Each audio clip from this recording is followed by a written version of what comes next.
I think it continues to be vital. For one thing, we live in an age of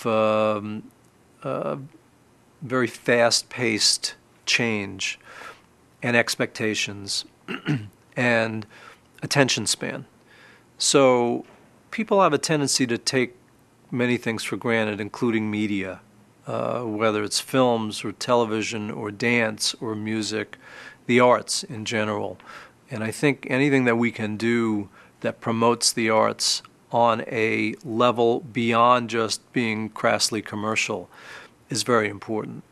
And again, our show is seen in 170 countries around the world by hundreds of millions of people. So it's a great opportunity to get the message out about music and about culture and about art in a dignified and classy kind of a way.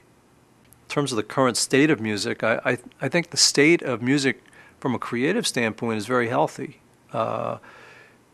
Having been a musician and as a kid growing up and having been in the industry for my whole career, 30 plus years, I think there's always been a creative spark there. It has its ebbs and flows, it has its peaks and valleys.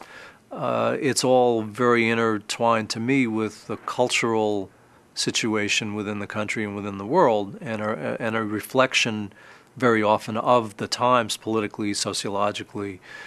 So again, just mirroring those kinds of times, you have times which are pretty vibrant and exciting and innovative and forward-thinking, and then you have times which are kind of flat and maybe a little more dull and predictable. But nevertheless, it's always changing, and there's always a cycle. So in my mind, there's never going to be a time when that's going to stop. It's just a matter of if you take a snapshot at any particular year, it may be a high point or a midpoint, but it's always a point that's going forward. I think the creative climate is quite healthy. The most recent, I would say, evolution of a big scale is the hip-hop evolution, which is now certainly not a fringe or a niche genre. It's in the mainstream of American culture. It's in the mainstream of world music at this point.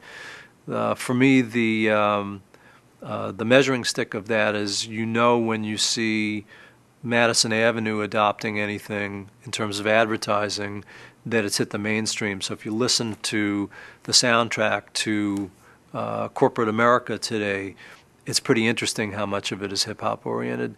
And you see the fashion statements that are made not so much in LA or New York or the major fashion centers of America, but you go to the midsection of the country and you see fashion which emanated from the hip-hop culture. So that tells me that it's in the mainstream. But that's a big change over the past 15 years or so.